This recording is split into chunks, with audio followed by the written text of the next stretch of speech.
No, you should say, go just. And we're live. What's up, everybody? We're sharing a mic. Let us know how this audio is coming in. Got a little bit of a new setup here. Moving up in the world. You know what's interesting? We're the same height, but look how much lower than you I sit.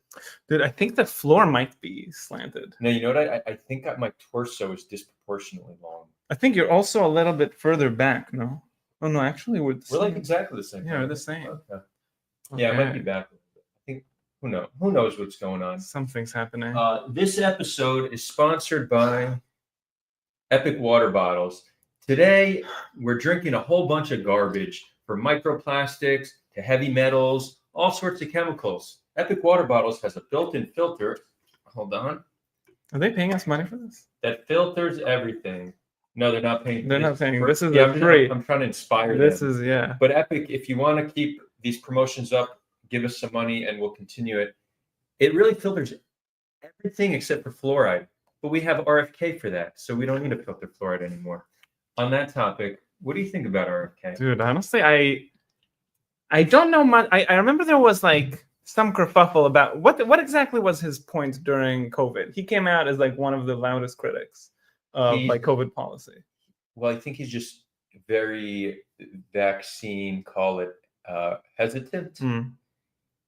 And he honestly, I haven't looked too deep in his policies, but one thing that seems sensible is he said he wanted vaccines to be treated like other medications, where they can be where they're liable if there's some kind of an injury. At least the case he made, and maybe one of the viewers has more information, because I actually never looked into this deeply, but that there's some that vaccines have a certain like immunity. Yeah. Yeah. Yeah. You see, they have their own immunity. Yeah. That can stop them from being. I mean, that makes them not liable if there's injury, which sounds a little problematic, no? I guess it depends. Maybe there's different types of immunity. If it's like if it's a drug that is like rushed by government mandate, simply in order to try to avert some kind of like plague that they're perceiving, and they're willing to essentially socialize profits for it, right? And the government itself is taking on the expense of R&D, right? And they're essentially just moving those like pharmaceutical companies as a vehicle of the government. Then those pharmaceutical companies might say, well, we don't want to play that game unless you give us some type of immunity. I don't know if any of this actually applies here, but I can imagine some extenuating circumstances. Admittedly, here's a topic that neither of us are so well informed about. But hey, viewers, if this is a topic that interests you, happy to do the research and come out with a more informed take on it. But maybe we'll talk about some topics that we're better informed about. What are we talking about today? Well, what's been happening in the last couple of days? I mean, what happened today is my mom got upset at me because she thinks that I'm a Hamasnik. Because I said, what did I say? I said that I think Bibi and Trump are risking the deal with the kind of shenanigans they've been playing by saying that we're going to expel or rebuild or take over Gaza in some nefarious way. And I think that's a totally legitimate criticism. You don't think so? Oh, I think it is that you're a Hamasnik for sure. Valid criticism. No, I mean, look, if you're going to publicly announce that the plan is to ethnically cleanse Gaza, and also you've shown, like, Netanyahu signed all three phases of the deal, but then he's trying to change the terms of phase 2, which involve Hamas stepping down. So, and there's just been multiple violations of the ceasefire on Israel's part. There is one minor violation on Hamas's part, but very minor. Israel has had. So what happened? What do you know the details of each violation? Well, the ones that Hamas publicly listed came down to them not allowing the amount of aid they promised. Like they're not letting supplies in, whether it's aid or tents, or I think what they're calling mobile housing units. The other is, I think they delayed letting northern Gazans return to the north. The IDF delayed letting the Gazans return to the north? I think that was one of them, but I think one of the biggest ones is really just that there's still. That was the day after the first release of the hostages, right? Do you remember that? Yeah, exactly. Yeah. And also there's just still people being killed. There's been like 90 people killed since the ceasefire. Yeah, but in Israel, Israel's defense is, they're saying that they've been what? Could you imagine if 90 Israelis were killed since the ceasefire? No, but would that still in any way be a ceasefire? No, I'm just wondering what the violation is, right? So, like, is the violation? Does it say that you can never shoot anybody, or it means that you can't shoot anybody who is? What did they say? What was the? That was the West Bank. That was the West Bank policy. That they would shoot anybody who's like meddling with the ground. But what is the policy of like responding with fire against other combatants in Gaza? Is there any type of? We need to look at the details, but I imagine if there's a direct threat. But no, one of them was an airstrike that killed like 20 civilians. In fact, one of them was an Israeli. There was an Israeli contractor who was shot by an Israeli soldier for crossing an imaginary line. Now, this was after the ceasefire. This man was killed, and the reason we heard about it is because he was an Israeli, so it had to be reported in the Israeli media. We heard other instances of this happening when 3 of our hostages waving white flags were shot, but this has happened hundreds, if not thousands of times throughout the war, unarmed people just being shot. Sure, yeah. We only hear about it when it's our own. So this is obviously reason for condemnation. It's just unacceptable. And what's happened on the Hamas side? And real quick, it's like, look, I get it. Hamas never should have taken civilians hostage, okay? If you want to take soldiers and consider them prisoners of war, I think that's much more defensible. But civilians should not have been taken hostage. So you could certainly hold them responsible for the hostage situation. But at the same time, I don't expect Hamas to give me their humanity. I don't expect much from them. Yeah. They're a violent resistance group that, given the chance, would either kill or take me hostage. Israel, though, my government that I pay taxes to, right? The Israeli citizens are the responsibility of Israel. So obviously, I'm going to have an expectation of them to do what's needed to get the hostages back. Yeah. Right. So I tweeted this week saying, Israel's responsible for this ceasefire breaking down. People got upset. They said, why do you not feel like Hamas has agency? It has nothing to do with the agency. It has to do with Israeli citizens being the responsibility of Israel. They failed to protect them on a wait. to get them back since. No, that's fair. But as Israeli, obviously that's what I'm gonna. Yeah, no, but I can understand. I think it might just be a matter of rhetoric. Are you saying Israel is then solely responsible for the breakdown? No. I'm big on shared responsibility. Yeah, but is that what the tweet said? The one that you got pushed back for? Now, it's very likely you're gonna get pushed. Yeah, just pull it up. When I did a follow-up tweet, I said clearly both are responsible. And then somebody on the pro-Palestine side said, "You can't both sides ever." Yeah. Both sides. No, you're gonna upset somebody. Yeah, pull it up. Look, and it's also very likely that people will. I mean, people will. Oh, that was a funny one. This one. Yeah, we could pull that up. Pull that up. Yeah. So this was the follow-up tweet. Yeah. The tweet itself. Yeah. Hamas announced that they're withdrawing from the hostage deal. Horrible if true. You'll see many reporting on this who will conveniently omit that this is a direct result of Israel showing no intention to continue the ceasefire after phase 1 and publicly stating that they plan to ethnically cleanse Gaza. If you actually care about getting the hostages back, which I hope you do, then you should be furious at Israel for their role in derailing the process. No, I just said their role. I think that's fair. Yeah. And then in the follow-up. Yeah, I think that sounds fair. Yeah, that's all good. People. Something that I'm already used to, and I think you're getting more used to that now that you're doing more public commentary. People will always be upset no matter what you say. You could have the most neutral, good faith, sensible take, and but neutrals just feel like it is such a tribal time right now, where any type of neutrality feels like hostility. Right. You know what I mean? Right. And I don't know how you can. I mean. Are there ways to leverage this moment for the kind? Look, as I'm not interested in, I guess, neutrality. I'm interested in truth and resolution, right? Like whichever side you end up painting, you could be like the most adamant, like pro-Israel. You could be the most adamant anti-Israel, and still just have constructive criticism that actually moves the conversation forward.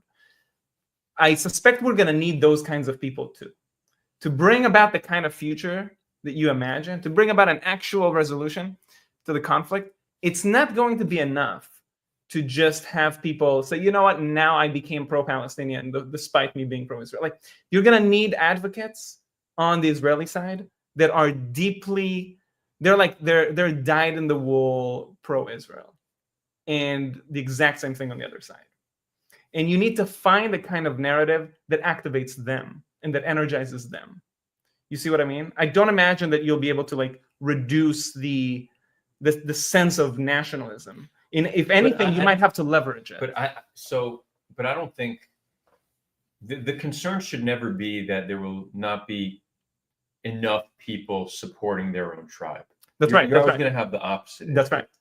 And you know, this is a pretty common critique that I've gotten is, you know, I am giving fodder to those who want to destroy Israel. I'm giving fodder to anti-Semites, to those who want to destroy us. But I actually disagree with that on a few levels. First of all, I don't think speaking a truth should be dependent on who uses that truth and how. That's right. Right. I fundamentally believe if a truth is important, especially if it's a moral truth, then I think it's important to speak it, even if people might weaponize that against you. And secondly, when those who want to see Israel thrive, or those who want to see the Jews living on the land thrive, refuse to criticize Israel, it means the critique is entirely controlled and dominated by those who don't care about the inhabitants living on the land, at least the Jewish inhabitants. And that's a problem. So me criticizing Israel opens many pro-Palestinians to what I have to say. And perhaps it might bring them just a little bit closer to the other side, right? And vice versa. And vice versa. Because I don't take, I criticize Israel, but I'll criticize Hamas. I'll speak to the humanity of both sides. So, and this is intentionally, I'm sharing intentionally how I try to position myself in the commentary. I very much do have a goal that whether you're pro-Israel or pro-Palestine, that you likely will not agree with a lot of what I say. That's all good. I know that to be the case. But at the very least, I hope that you at least will listen to what I say with an open mind. That's my intention, right? I would like, over time, now that I finally have time to do more content, that over time that I can bring some pro-Israelis a little bit more to the middle, some pro-Palestinians a little push to the middle. That's my goal. That's what I'm here to do, because I think that would be it's going to be essential to finding. But how do you do it? I guess I think the difficult task, and the task that I suspect AI might actually be useful in, is how do you tell a story? Actually, let's put it this way: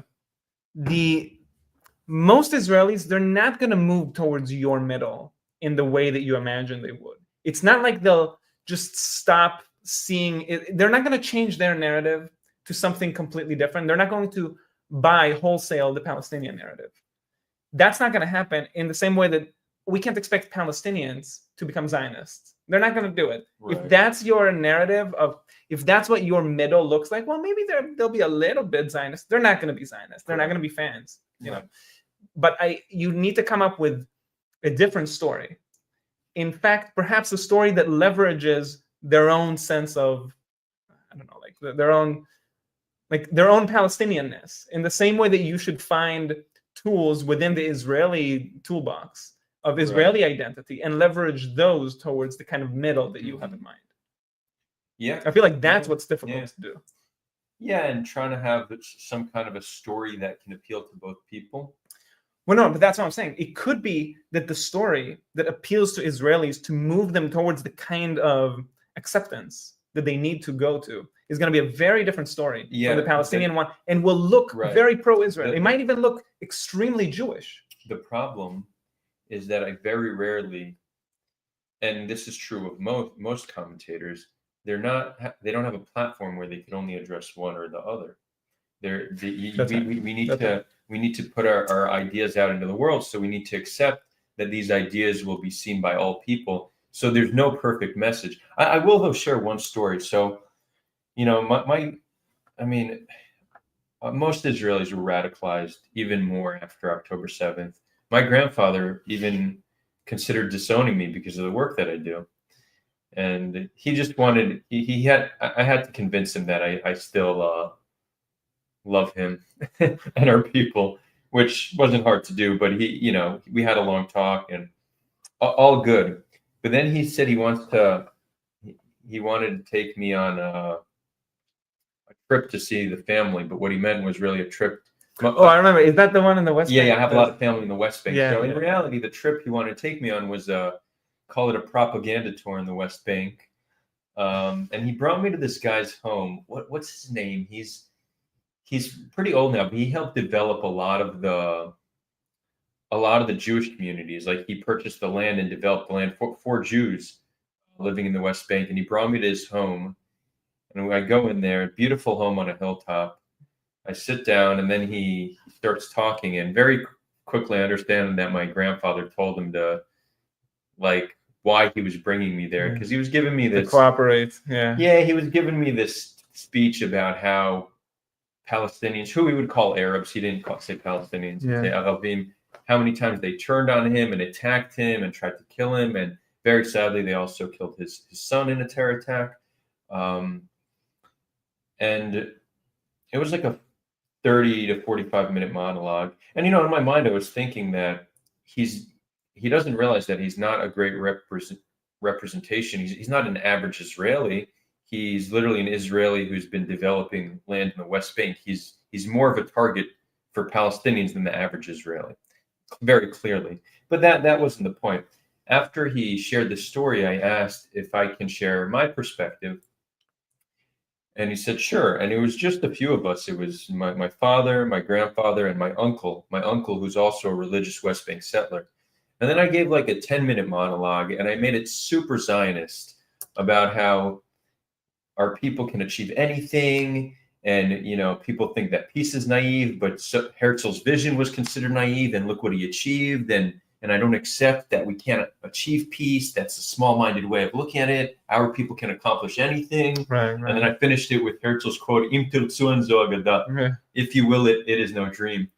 And afterwards, my uncle, who's very far right settler, he comes up to me. He's like, that was so inspiring. I really enjoyed listening to you speak. Yeah. So but that's exactly the point, right? Like you're using the tools that are you're not disrupting. Yeah, I very rarely have that opportunity to address just Israelis, but that actually inspired me to, like, it could be cool to maybe refine that speech a little bit and do a tour in different schools, because I think by like appealing to people's pride and our potential as a nation, and somehow in a way that can also breed empathy for the other side within them, I think they could be, And I don't know how I get to the point where I'm doing that with everything going on. It's also difficult because I feel like the kinds of stories you have to tell are ones that make you feel strong and seem strong, and that's a little bit more difficult to do on a side that is a little bit less militant.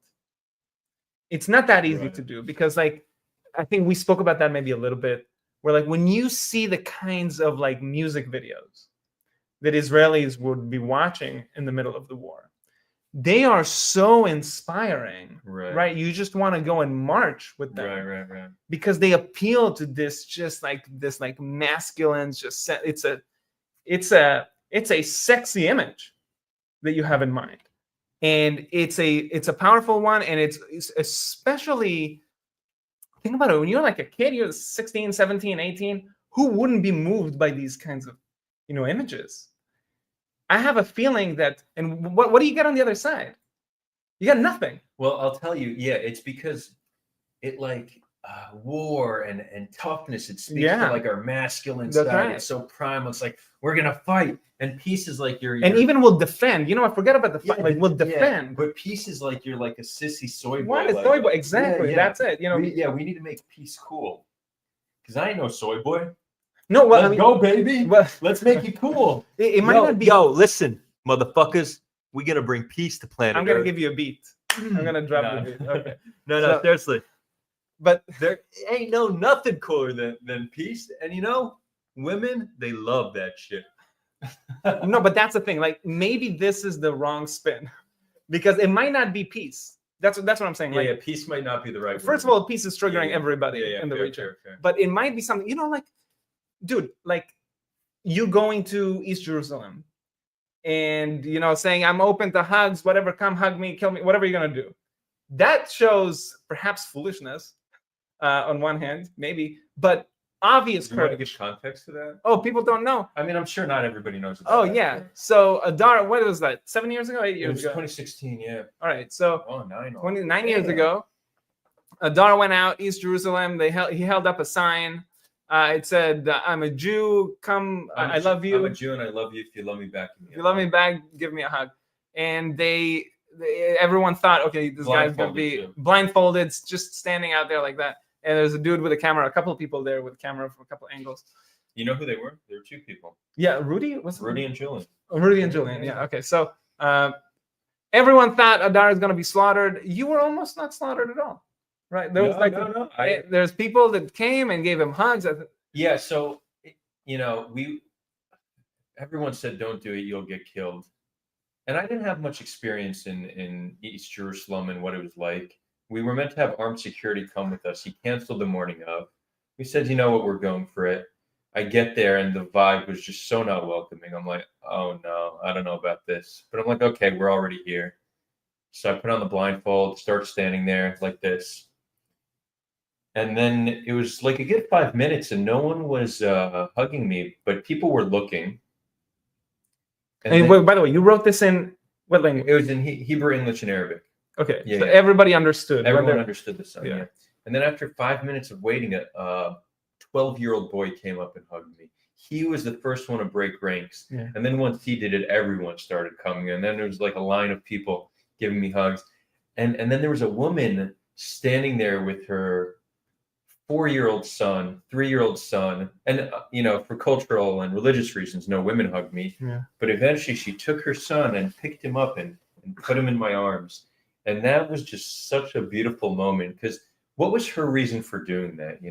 I think she just wanted him to grow up with love in his heart and not hateful, not a hateful person. People could find the video on the channel. Yeah. It went super viral on Facebook. That was back in the Facebook days, but I did upload it to YouTube. Just type in hug experiment.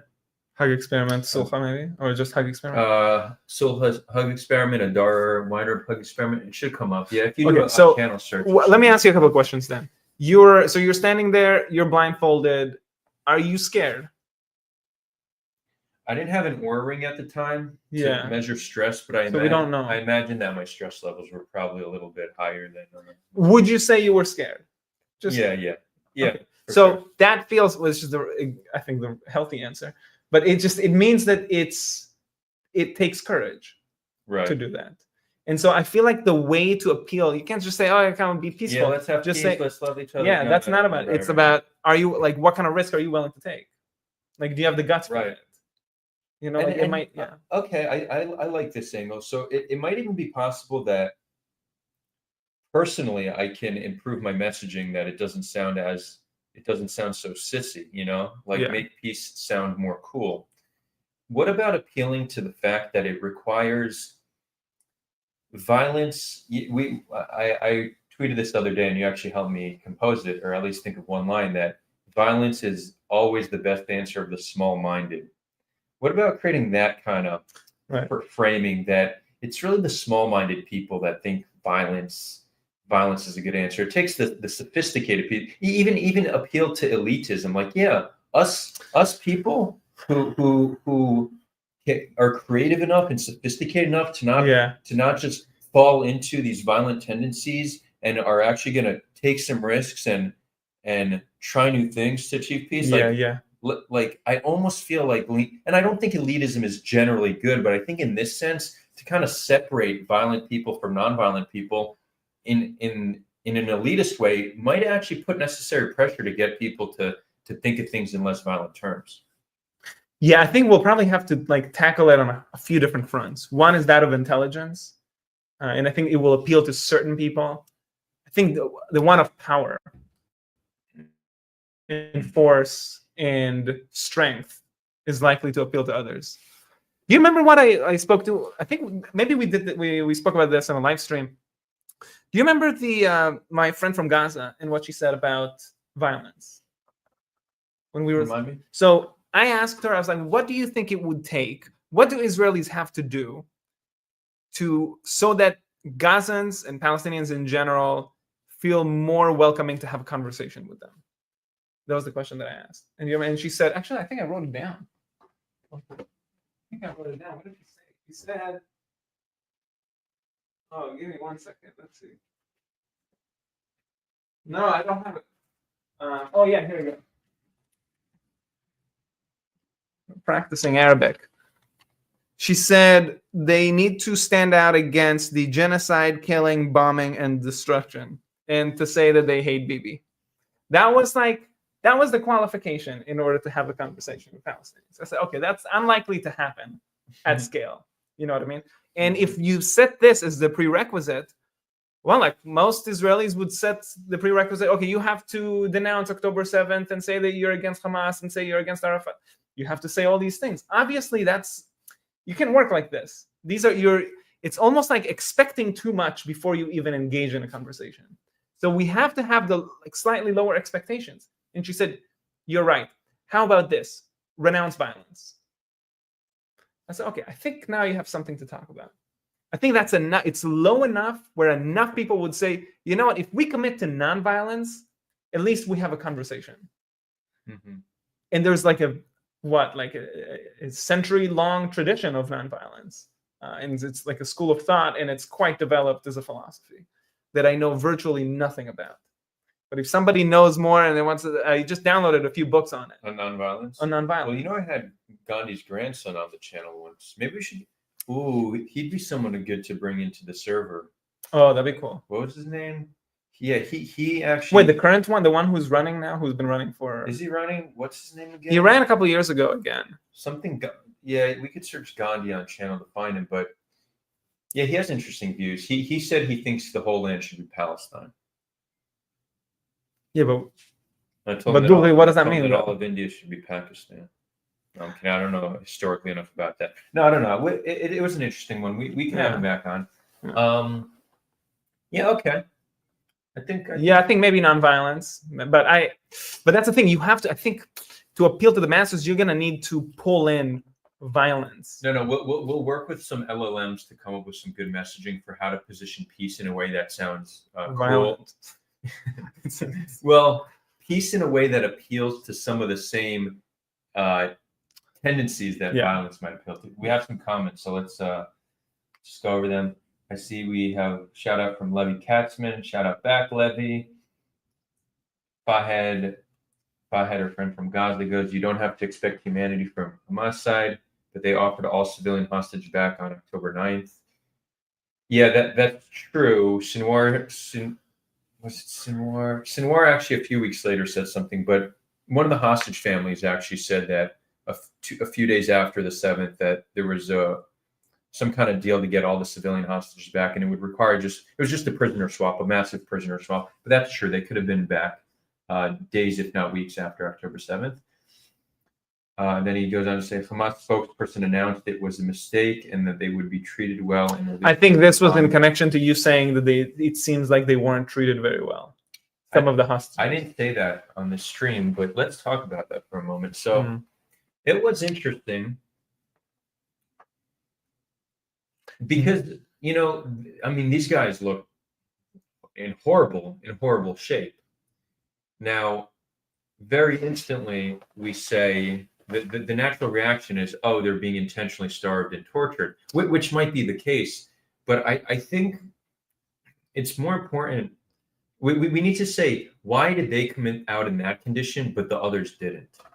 Like, I think that should be a very by the way, it was the question that we ask ourselves, just to get to just to try to better understand the situation. Yeah, even just the mechanism here. So when you say the others, you mean the women that were released? So my first intuition on that, when I saw them, I'm like, okay, it seems that they treated the women better because the women looked well fed and healthy. And we have testimonials from 70 women, and look, it wasn't summer camp, but it was not horrific abuses like many are describing, aside from Amit Susanna, who was sexually assaulted. So that certainly is horrific. And she also said she was tied up and beat, I believe. So Amit Susanna, out of all the testimonials, certainly seemed to have been treated the worst. But in terms of just their physical appearance, no one came out looking nearly as bad as them. So then I thought maybe it's the men. But then I remembered that we had a few men released a week prior, and they also were not in that condition. So it doesn't seem like something entirely systemic. Currently, we still have a lot of hostages. I mean, they might have just released, like, maybe they're going by order of health. Right. Like sorting by health. You would think they'd do it the reverse, though. No, you'd think they do it exactly like this, because they see the kind of opprobrium they're getting whenever they're, now Trump is saying, look at, it gives them time to get them into better health. Exactly. Possibly. So I was thinking of different likelihoods, like what could it be? And I think potentially the most plausible is that you had a breakdown in like the chain of commands. It's not like they didn't have a great capacity to organize, and it's not like you had some like commander checking in on the hostages, making sure that they're being treated well. No, so they very well may have been guarded by somebody who neglected them and treated them like shit and just abused them. So that I think is quite plausible. Another hypothesis that I think is quite plausible is that where they were being kept, I think maybe it's possible they were being kept in a tunnel that was under Israeli control, like they controlled that area, so they were cut off from the supply chain. So it's very hard to get food and water. So that would be you can have evidence for that if, okay, so like by their own report, if somebody can correct us if we're wrong here, by their own reports, it looks like they were made to cook a lot of food for the rest of the family that had kept them, or for the other guards that had kept them. Wait, these three that were just released? One of them is what I heard. That's what I heard. But if somebody can help to verify, so I actually haven't seen that yet. So that's fascinating. That's what I heard. But there's a lot of different. And again, it's not. So they're saying, back off the mic, and I should come closer. Maybe we need 2 mics next week. Yeah. Thank Kung Fu Spider. Thank you. Hopefully the whole live stream's not ruined. I know.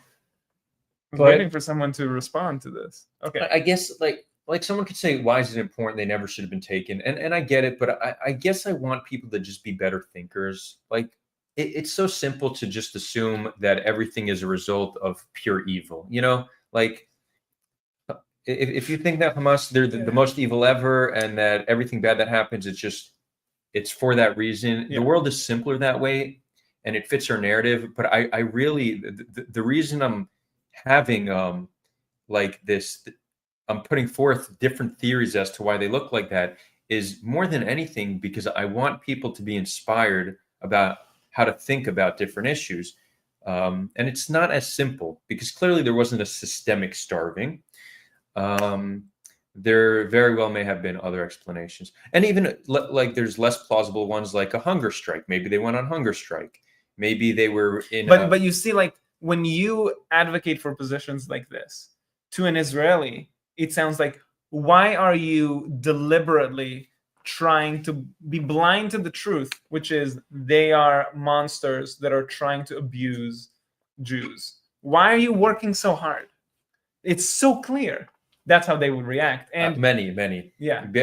And I would say, I want you to learn how to think about things better. I think it'll give you tools to navigate this complicated world in a better fashion. And I think it's better to understand your enemy. Yeah, I think that's the line. You should understand. Right. You should understand your enemy. That's it. It doesn't mean you need to love them. And look, I do this with the other side as well. When there was the report of did you do this for this? So I think they would ask you, like in the case of the prisoners in, what was it, the Sde Eiman? No, so in Sde Eiman, what happens?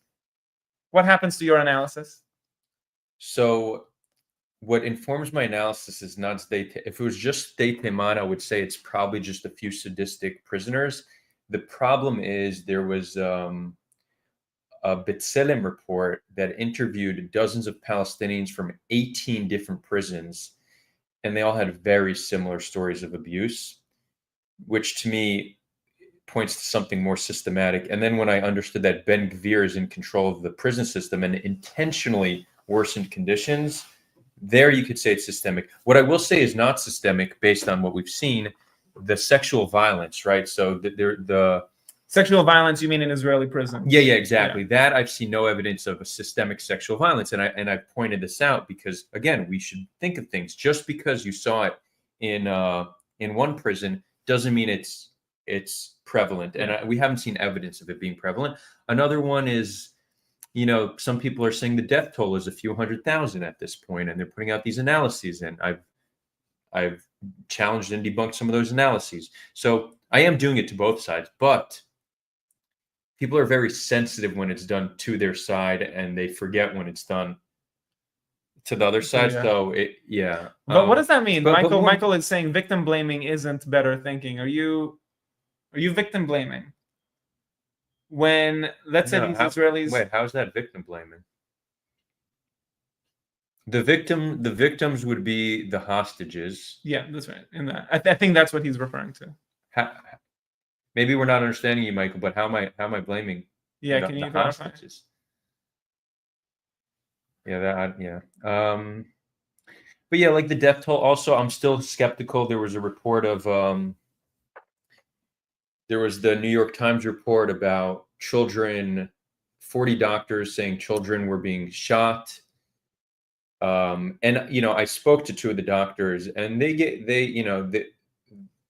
at least their conversations with me, I believe what they were saying, but I asked them for photos of children shot, and they send me a bunch of photos, and there was some gruesome stuff in there, but there was no pattern of children who were shot. So it's either they didn't properly collect evidence, or that other doctors have the evidence. So between the two of them, I think there was one that was clearly shot, and the other I think could have been a shrapnel, right? So even there, I'm skeptical, right? It's not. Yeah. It's important to be skeptical on everything and think critically about all. Yeah, Michael is saying this is what I suspected he had in mind. No, Michael. No one's assuming the hostages were on hunger strike. We're giving. When you want to analyze a situation, you could think of all the possible scenarios. And I preface it by saying a less likely hypothesis is a hunger strike. There's other less likely ones. That's not victim blaming. That's trying to analyze. You want to look at the different landscape of possibilities, and then you can give rank them by probability. So ranking them by probability, I would say sadistic or just cruel captors. That or them. I think that's probably the most likely. What's that? 80%, 50%, 30%? How do you feel it? It's just like what's your take on? It's going to be hard to put that in percentages, but I would put that highest and slightly below it. We could do the calculation after. Yeah. Slightly below it would be that they were cut off from the supply chain. They were in a place where it was hard to get food to them. And then way below that, I would put hunger strike. And then I think in a similar level, I would put they were kept someplace.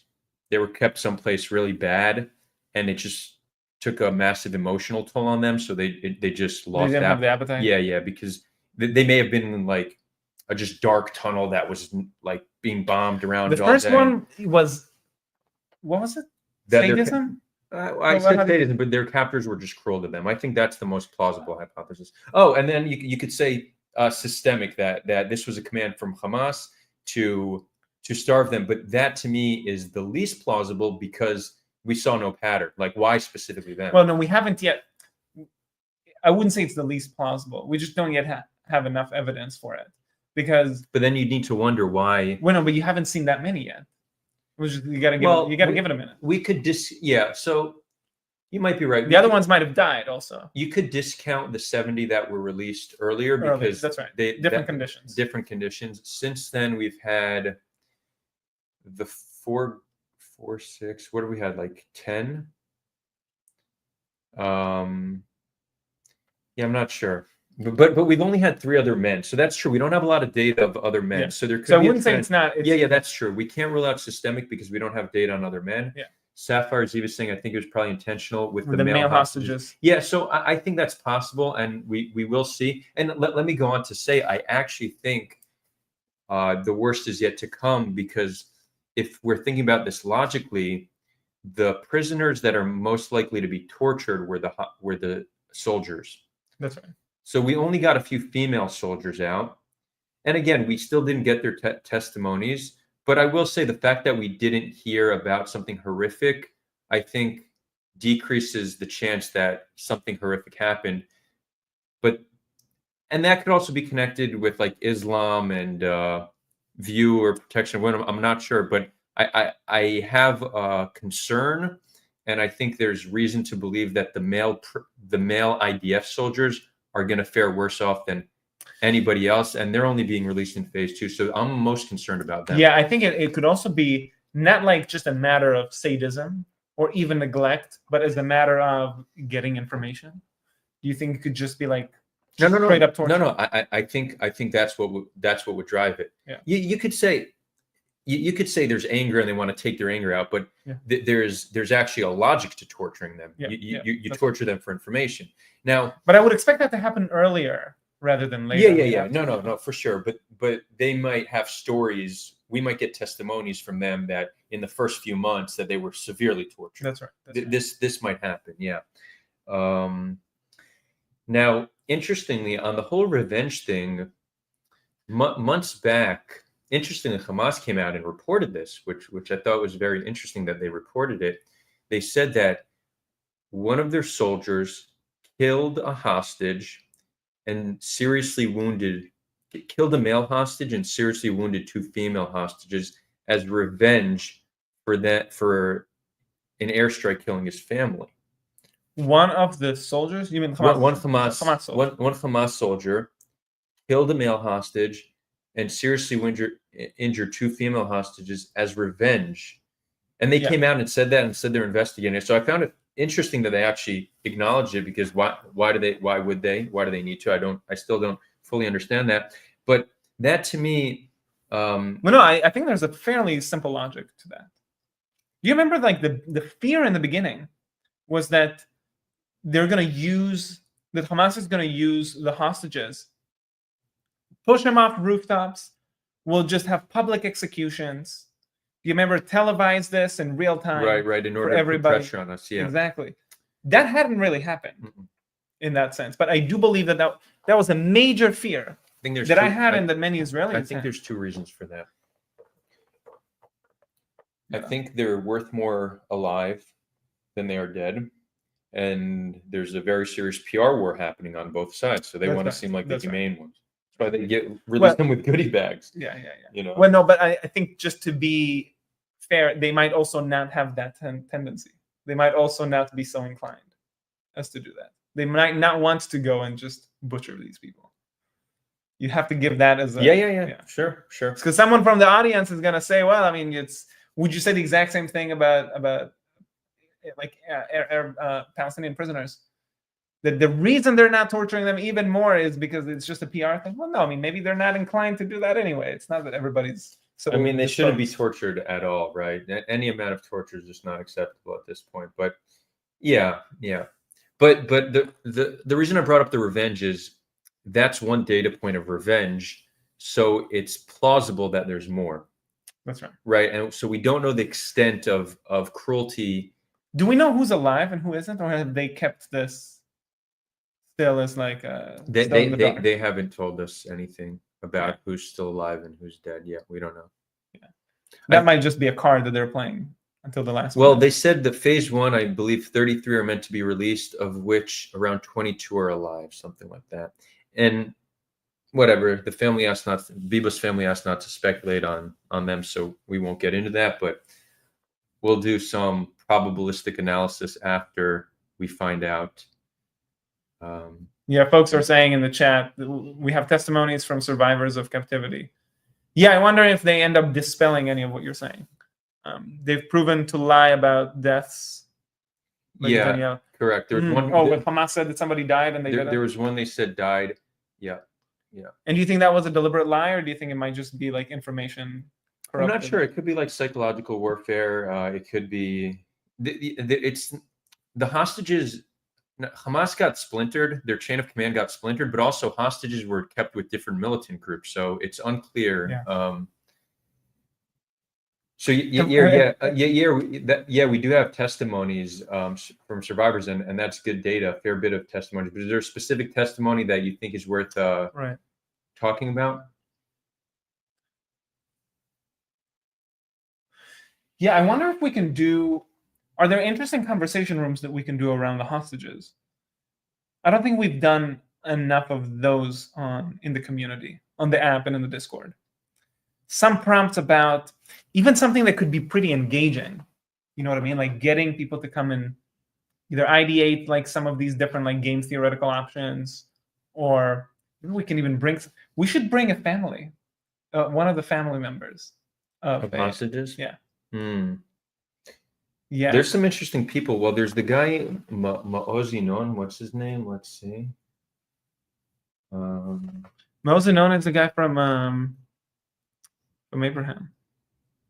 No, what's his name? His mom was killed. Yeah. Maozinon. Yeah, his mom was killed. He's from from Abraham. So he's an inspiring guy. Oh yeah, right. Yeah, I feel like we should talk to him. Yeah, maybe he can come to the Discord. We've been bringing good people. By the way, you should tell folks about who you've been bringing in the last couple of weeks. Yeah, so for those who don't know, I mean, we shout it out every week, but Adam and I are building a new platform designed for people with opposing viewpoints. And the idea is to build this sophisticated AI facilitator that guides these conversations. We believe that using AI, we could scale civil discourse to millions of people around the world. So we're currently building the platform and training the AI, but we're also simultaneously building the community, which will be our earliest users. We're doing this on Discord, and the way we're doing that is every week we're having conversations, over a dozen conversations a week on Discord. In fact, we'll have one in an hour if anyone wants to join. Let's drop a link. Maybe you want to put, yeah. But yeah, last week we had Rami Amana, and he's a Gazan peace activist who was in Hamas prison. That blew my mind. For 6 months for normalizing with Israelis, just for talking. And then yesterday we spoke to Muhammad Jamous, who is a West Bank activist. So we're trying to build this network, this grassroots network of activists, primarily Palestinian activists. We understand that there's a lot of Palestinians that want to speak up, but currently fear speaking up for backlash from their communities. And we want to really build this community of Palestinian peace activists and supporters from all around the world to give them strength in numbers, to give them confidence, so we could really build this grassroots movement. And we also know that will help inspire many on the Israel side to join this movement. So that's what we're working on building as part of the platform. Now, you want to maybe talk about a little bit about the business model we just discovered this week while I drop the link? Yeah. So one of the interesting things that we've been coming up with is we have hosts. These are folks that they just want to create spaces for conversation. We had one last night about, I would say like maybe 90% of our content right now is about Israel Palestine, but we ended up speaking about communism last night, and that was a fascinating conversation. And it's a guy, and he's been hosting these rooms. And at some point I was just thinking, man, I would probably pay this guy to just join some of these conversations. $5 a month, $10 a month. And we have tons of other people who I would just love to join their conversations, just like sponsor them or subscribe to their rooms. So now the idea is that they can create these subscriber-only conversation rooms where you just become a supporter and you can come in and speak your mind and listen and engage and just discuss in a totally open conversation with these people that are creating these spaces. And they, on their end, now they're able to just start making a living by just speaking to people and bringing people together. So we're very excited about it. We're already speaking to a few folks in the West Bank who could just be hosting rooms and pull in as many voices as possible. They can end up living off of that. That would be amazing. And there's just tons of opportunities for so many interesting conversations. Yeah, so that's what we're doing. So I just dropped the link if anybody wants to join. Nice. Nice. Maybe when did you want to hop off? Do you want to close it at the hour? Do you want to do an after party though? Oh yeah, if anybody wants to join the Discord, we could just move over to the Discord right now. Yeah, then we'll be starting essentially an hour early. Yeah, and then we'll have a bunch. So right now we still have these open hours. Soon enough, it's just going to be 24/7. Again, we're building, you can just imagine like a social media platform with just hundreds, thousands of conversations all happening simultaneously with tens of thousands of people. That's kind of the vision of what we're going for. And for each one of these rooms, each one of these conversations, there's an AI agent that is moving the conversation towards healthier and more productive places through lots of different tactics. And we're just continuing to build more and more capabilities for these AI. One of the things that we've been coming up with is, can the AI itself be able to reason and invent new stories that can kind of like move the conversation in more interesting ways and be able to even test that in real time, right? So like, oh, and like the solutions board, right? Right, yeah. So a solution board could be something that the AI is both listening, as the AI is listening, it can be distilling and processing solutions that people are already kind of like contributing in the course of an organic conversation, but it can also begin to almost reason on its own and starts to kind of devise and invent and like creatively like just imagine totally new possibilities and new solutions, and then just continue to propose those to the community to see if the community engages and picks up on any of them. Yeah, so all of that is stuff that we're building, and you can see a little bit of it happening on the platform every single day. We're making pushes, and we're continuing to just to showcase the AIs that's getting developed. Yeah, so if folks want to hop on the Discord, we could do that now. Yeah, let's do it. I dropped the link. Once you join the Discord on the left-hand side, it says lobby. Just hop in the lobby, and we'll do a chat there. Nice. And then it'll continue all the way until 10 p.m. Yeah, there's a bunch of people. 10 p.m. Eastern time. So as we're building it, so again, so like we still don't have the tens of thousands of users. We're still a very, very small community, and we're trying to keep it this way as we're like ironing out bugs and just maintaining really high quality for participants. So we have these open hours right now. And so the open hour on Wednesday starts at 8 p.m. Eastern Standard Time. So that's in an hour, but if people join right now, we could just extend it a little bit earlier. Cool. Cool, let's do it. Nice, okay. See everybody there. Thanks, Adar. Thank you. Good stuff. See you next week. Actually, I'll probably do a stream sometime this weekend to bring people on for discussions and debates. There's been a few people interested, so we'll find an opportunity. And with that, signing off. Love you all. Yes. And don't forget, peace is what the cool kids do.